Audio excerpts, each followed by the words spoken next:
At precisely 2100 hours local time on October 6, 2025, deep within the vast industrial expanses of Russia's Tyumen Oblast and Nizhny Novgorod region, the night shifts at critical facilities like the Antipinsky oil refinery and the Sverdlov explosives plant were in full swing.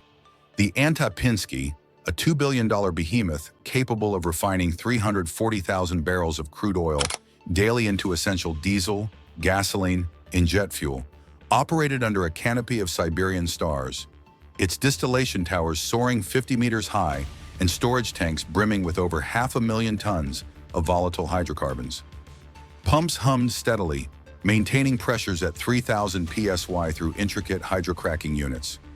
Security personnel patrolled the fence perimeters, radar systems swept the skies with routine vigilance, and Panzer S-1 anti-aircraft batteries stood ready, their missiles locked for any aerial intruders above 50 meters altitude. These sites, nestled more than 2,000 kilometers from the Ukrainian front lines, had long felt impervious to the war's reach, shielded by sheer distance and layers of advanced defenses. For years, they'd churned out billions in resources, circumventing Western sanctions through shadowy export routes to China and India, fueling Moscow's military machine and economy alike. The sense of security was palpable. After all, no enemy had ever struck this far into Russia's heartland before. But over 2,000 kilometers to the west, in fortified Ukrainian command centers near Kharkiv and other border areas, a meticulously planned counteroffensive was unfolding. Ukrainian intelligence from the Security Service and Main Intelligence Directorate had been monitoring these targets for months, leveraging satellite imagery from allies, defector reports, and open-source intelligence scraped from platforms like X to map vulnerabilities in Russia's industrial backbone.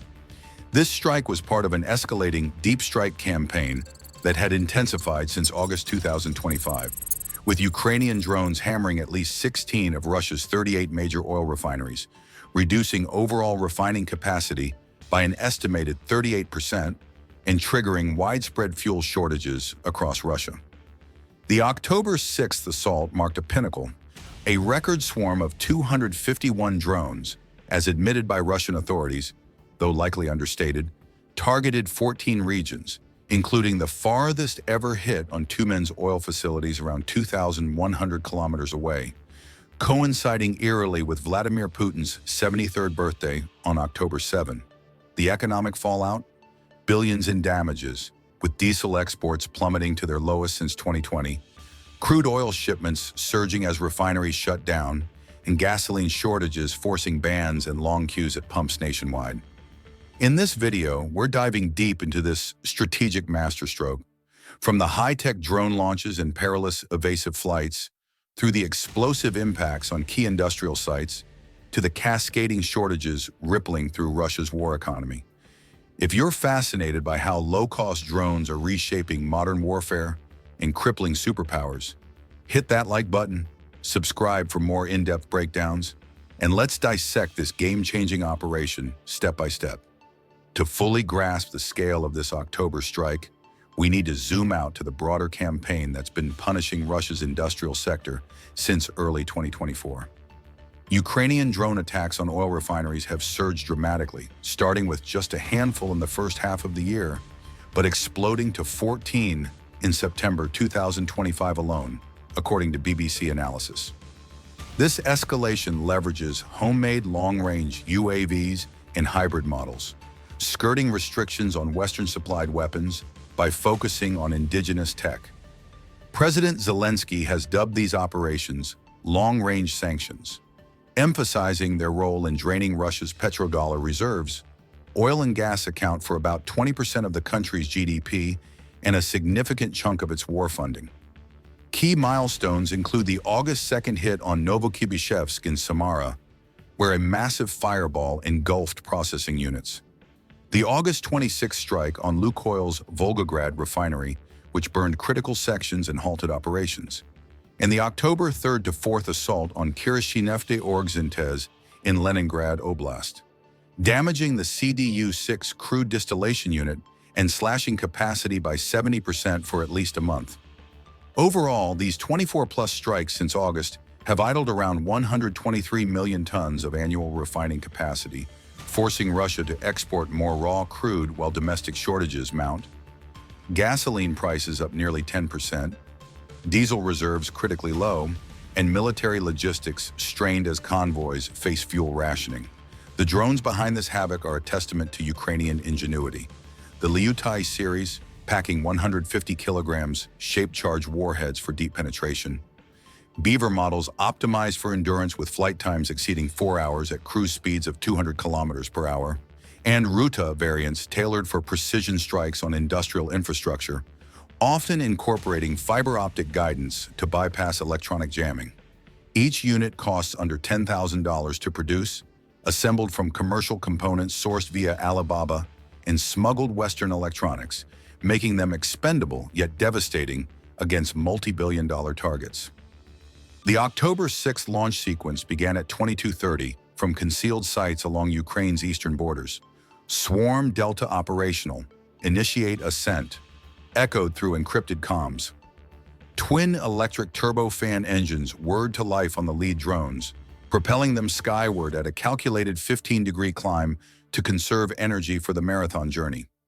Operators in blast-proof bunkers, equipped with high-res joysticks and multi-screen setups, monitored real-time feeds via secure fiber optic links, immune to Russian jamming attempts. Fuel calculations were unforgiving, burn rates tuned to 5 liters per hour, with algorithms factoring in wind shear, air density variations in the cold Siberian atmosphere, and opportunistic gliding on thermal updrafts over the vast steppes. This exhaustion created the perfect window for Ukraine's deep penetration, turning Russian aggression into a strategic vulnerability. Approximately 1 hour after liftoff, the vanguard of the swarm approached the heavily fortified Russian border near Belgorod, maintaining a perilously low 10-meter altitude to exploit natural radar shadows created by the Earth's curvature. A standard Podlet K-1 radar array, capable of detecting targets 200 kilometers away at higher elevations, becomes effectively blind to anything below 12-kilometer line of sight due to this geometric limitation. Pure physics transformed the landscape into an invisible shield, but Russian defenses were on high alert. Intrusion alarms blared in command posts as anomalous blips flickered on scopes, triggering immediate scrambles of MiG-31 interceptors from bases hundreds of kilometers away. These jets, hurtling at Mach 2.8 with R-33 missiles, burned through fuel reserves at an alarming rate, limiting their effective patrol radius to around 1,500 kilometers round trip. Tyumen's distance pushed them to their operational brink. The Ukrainian lead drone operator, pulse racing in the bunker, executed a sharp jink to the left, clearing an unmarked radio tower by mere inches as the UAV's compass spun erratically from nearby electromagnetic pulses. Inertial navigation systems seamlessly took over. Integrated gyroscopes and accelerometers provided dead reckoning guidance, cross-referenced with optical cameras locking onto predefined landmarks like river bends or highway intersections. Trailing decoys, inexpensive Gerberia models, drew the brunt of anti-aircraft fire, sacrificing themselves in spectacular bursts to Zu 23-23mm guns mounted at checkpoints, with tracers painting the night sky in chaotic lethal arcs. Statistical models predicted up to 20% attrition from such flak, but the swarm's sheer volume ensured the heavy hitters pressed onward. A nearby Panzer S-1 battery acquired target lock, launching a meticulously staggered salvo of 6 anti-drone missiles. The first calibrated for 50-meter altitude interception, the second at 30 meters, and the third at 10 meters, creating a layered death box of overlapping fragmentation zones. Each missile, compact at just 12 kilograms, carried a warhead packed with 200 tungsten spheres designed to expand outward at 1,800 meters per second upon detonation, forming a lethal 10-meter cloud optimized for shredding small UAVs. Proximity fuses emitted continuous radio pulses, detonating on detecting sufficient metallic mass.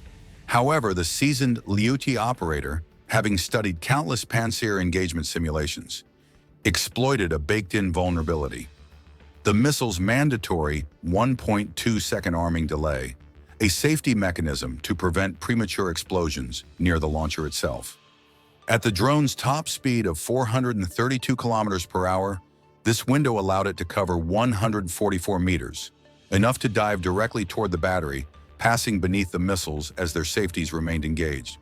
By the time arming completed, the drone was already below and beyond, ingeniously turning Russian engineering protocols into a protective shield. Leveling out at a mere 5 meters, barely above treetop level, the UAV slipped entirely under the Panzer's gun depression limit of -5 degrees, rendering its twin 30mm cannons ineffective. Those cannons cycled at a blistering 5,000 rounds per minute, attempting boxing tactics to create rectangular fire zones based on predictive algorithms. But systemic lag proved fatal. 1.5 seconds for trajectory computation, 0.5 seconds for servo motor aiming, and 1.5 seconds for the rounds to travel the distance, totaling a 3.5-second delay. Against a drone pivoting its course every 2 seconds, these calculations were perpetually outdated, leading to desperate water hose spiral patterns that expended thousands of rounds into empty airspace with 0 confirmed hits. By 0330, the primary targets loomed large on the forward cameras, the glowing labyrinth of pipes, towers, and storage tanks at Antipinsky in Tyumen, alongside the fortified bunkers and assembly lines at Sverdlov in Nizhny Novgorod. Russian radar operators in on-site control rooms noted intermittent anomalies, faint, flickering blips, but dismissed them as environmental clutter from morning fog or river waves, a common false positive in their systems. The drone's cleverly varied speeds, oscillating between 80 and 120 knots, further confounded Doppler shift processing algorithms intended to separate moving targets from static background noise. Both the UAVs and natural wave patterns generated eerily similar echo intensities, leading clutter rejection software, tuned for maritime spray and naval applications, to erroneously filter out the genuine threats as harmless artifacts. No widespread alarms sounded across the facilities. Air raid sirens remained silent, as local authorities had never anticipated an incursion this profoundly deep into sovereign territory, shattering all previous records for Ukrainian strike range. As the swarm closed to within striking distance, defensive systems at the sites activated in earnest. The Pantsir S-1 Guardians whirred their AK-630M2 duet cannons to life, the twin 30mm barrels emitting a mechanical whine as they prepared to unleash 10,000 rounds per minute. Fire control computers crunched Kalman filtering predictions, blending past position data with physics-based models to forecast trajectories, like estimating a zigzagging vehicle's path through averaging. But the Ukrainian operators countered with deliberate random inputs every 2 seconds, ensuring the mathematical alignments never materialized. Engineered for bulky adversaries like the 3,000-kilogram P-270 Moscow missiles following predictable arcs, the duet systems faltered against these nimble 150-kilogram drones darting unpredictably. It was akin to wielding a sledgehammer against elusive hummingbirds. Next, PK-10 decoy launchers erupted, ejecting dense clouds of aluminum chaff strips precisely cut to half the wavelength of incoming targeting radars. Within moments, hundreds of false echoes bloomed across every radar screen within 50 kilometers. A proven tactic for confounding radar-guided missiles, but utterly ineffective against drones steered by human operators via live camera feeds who simply dismissed the sparkling distractions as irrelevant visual noise. The TK-25E electronic countermeasures suite ramped up, pumping out 200 watts of interference across a wide spectrum from 20 megahertz to 40 gigahertz, aiming to sever the fragile control links. Standard radio-controlled drones would have plummeted immediately, but these Ukrainian models employed resilient frequency hopping, maintaining usable 480 PDR video despite occasional pixelation and frame drops. On the ground, deck guards and security teams shouldered PKM machine guns, opening fire from catwalks and rooftops. But physics conspired against them. The fast-approaching drones crossed their fields of view in just 0.8 seconds. Human perceptual delays, 0.2 seconds to focus on a moving target, 0.3 seconds to track it, and 0.2 seconds to aim, left them firing at mere retinal after images, with bullets harmlessly impacting the surrounding tundra or empty air. The Pantsir cannons, unable to depress below -5 degrees, were geometrically outmaneuvered at close range and low altitude, trigonometry placing the drones safely under their firing arcs. At 500 meters out, the operators switched to full manual control, screens filling with critical targets like the 6-meter radar mass housing essential electronics. 9 web pages, 2.5 seconds good. Now continue 2 thought for 31 seconds.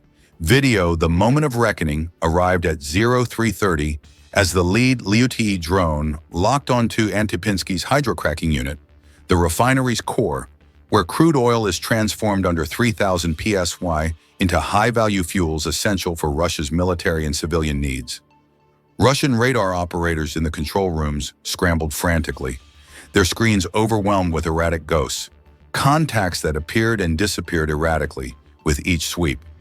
The drone's strategically varied speeds, fluctuating between 80 and 120 knots, sabotaged the Doppler shift algorithms designed to differentiate moving threats from stationary background clutter like river waves or early morning mist.